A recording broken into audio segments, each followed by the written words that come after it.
Hello મિત્રો, મજામાં હશો? વિદ્યાવાણીથી આપણે આજના તાસની શરૂ કરીએ.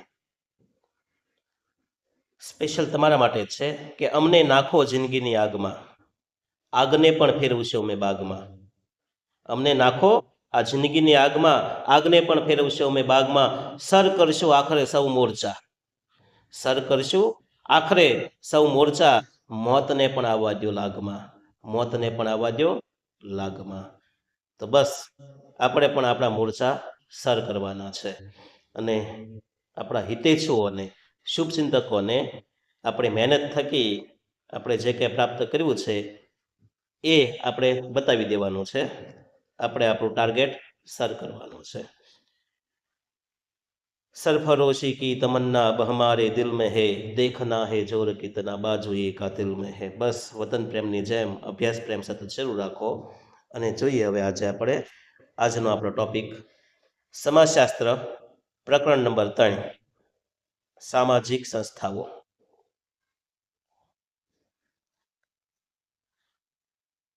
જો ધોરણ 11 ના મુદ્દાઓ છે એટલે બને ક્યાં સુધી આપણે ધોરણ 12 છે ને ધ્યાનથી ભણ્યા હોય બોર્ડ રહ્યું એટલે, પણ 11મા ધોરણની ક્યાંક ને ક્યાંક ઉપેક્ષા થઈ હોય છે એટલે વધુ ટાર્ગેટ આપણે ફોકસ અત્યારે ધોરણ 11 ઉપર કર્યો છે. તો જોઈએ સામાજિક સંસ્થાઓમાં પહેલો પ્રશ્ન કે સામાજિક સંસ્થા એટલે શું? તો જવાબ પ્રસ્થાપિત કાર્યપ્રણાલી, જે આખી ગોઠવણી થઈ છે કાર્ય કરવાની પદ્ધતિને, એને સામાજિક સંસ્થા કહેવાય. બીજું, કુટુંબ એ કેવી સંસ્થા છે? તો જવાબ સાર્વત્રિક સામાજિક સંસ્થા છે જે બધે જોવા મળે છે. ત્રીજું, લગ્નના મુખ્ય કેટલા પ્રકાર છે? તો જવાબ 2 પ્રકાર, એક પત્નીત્વ અને બહુપત્નીત્વ.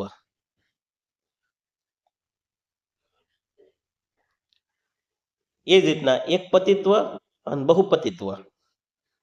મોટા ભાગે એક જ પતિ હોય છે, પણ આપણે રામાયણ મહાભારતની અંદર દ્રૌપદીને 5 પતિ હતા, બહુપતિત્વ કહેવાય. એમ પત્ની પણ મોટા ભાગે એક જ પત્ની હોય છે, પણ અમુક કિસ્સામાં અમુક કોમ કે ધર્મની અંદર 2, 3, 4 પત્ની અથવા વધુ પણ માન્યતા ધરાવી શકે છે. તો એને એક પત્નીત્વ અથવા બહુપત્નીત્વ લગ્ન કહી શકાય.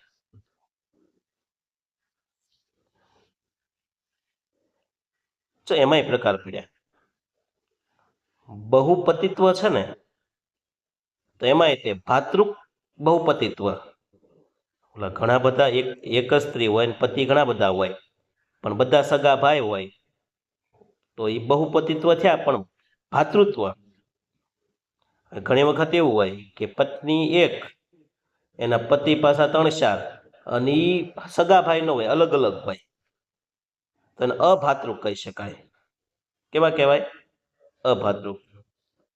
એ જ રીતના સગી બહેનો હોય અથવા સગી બહેનો પણ ન પણ હોય.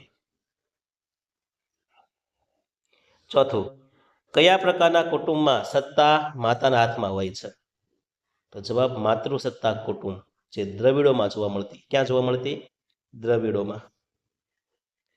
ઘણા આદિવાસીઓમાં પણ હોય છે.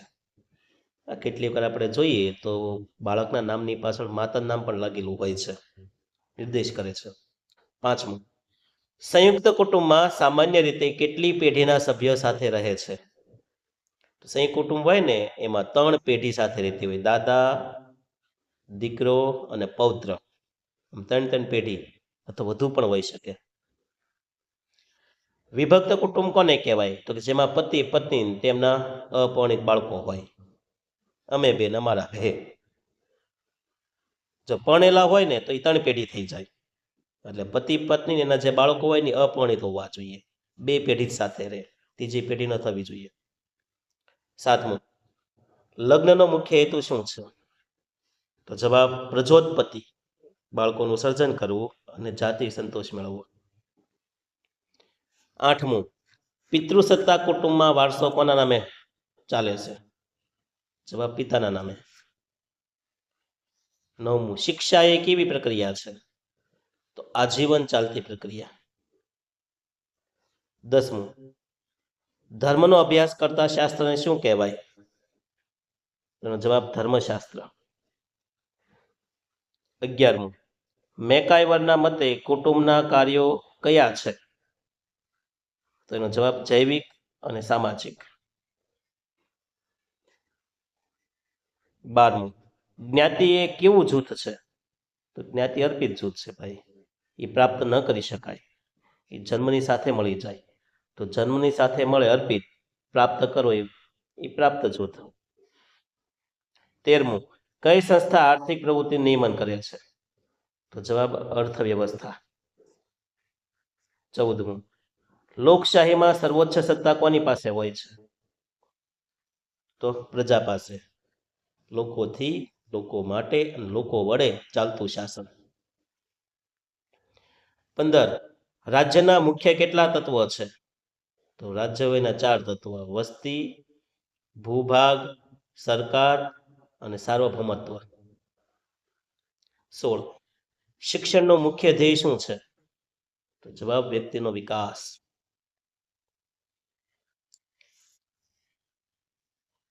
17, સગપણ સંબંધોના મુખ્ય કેટલા પ્રકાર છે?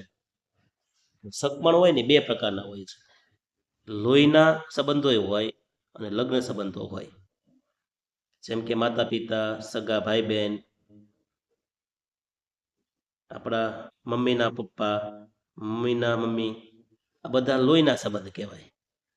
પણ અમુક સંબંધ હોય ને લોહીના ન હોય.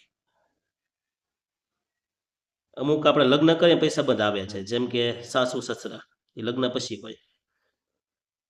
પત્ની, એ લોહીના સંબંધ ન કહેવાય, એ લગ્ન સંબંધ કહેવાય.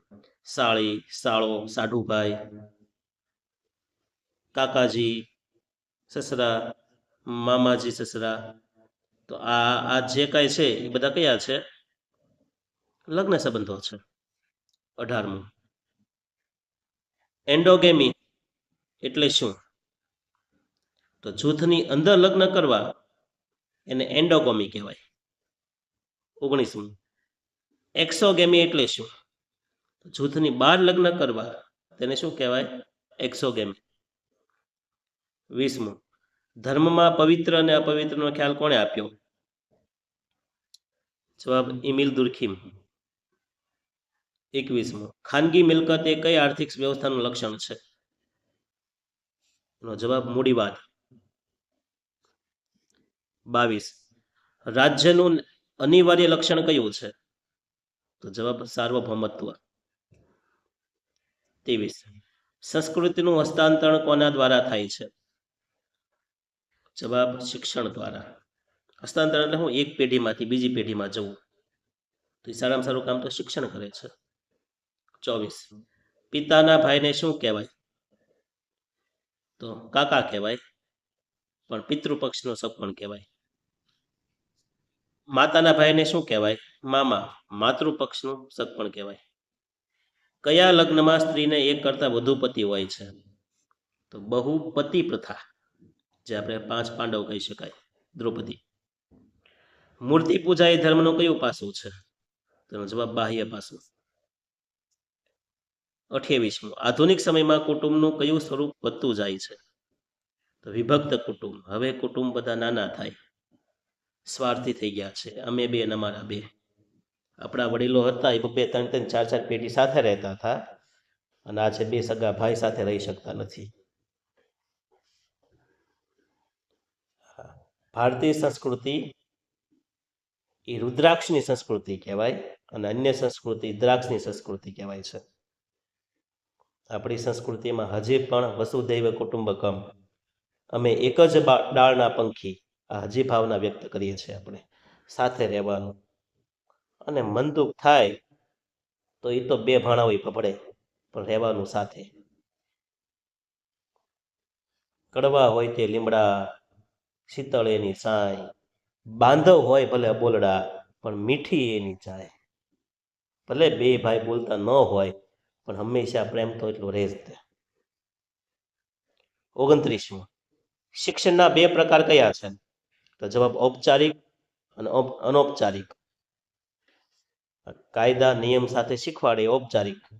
અનૌપચારિકમાં શું હોય છે એને લાગણીથી એ રીતના શીખવવામાં આવે છે. 30મું, આર્થિક સંસ્થાનું મુખ્ય કાર્ય શું છે? તો જવાબ જરૂરિયાતોને સંતોષવી. તો આ હતા આપણા ત્રીજો પાઠ અને એના IMP 30 પ્રશ્નો. હજી વિગતવાર નવા નવા ટોપિક આવશે, પણ અમારી ચેનલ સાથે જોડાઈ રહેજો. લાઈક, શેર અને સબસ્ક્રાઈબ ભૂલતા નહીં. અસ્તુ. જય હિન્દ, જય ભારત.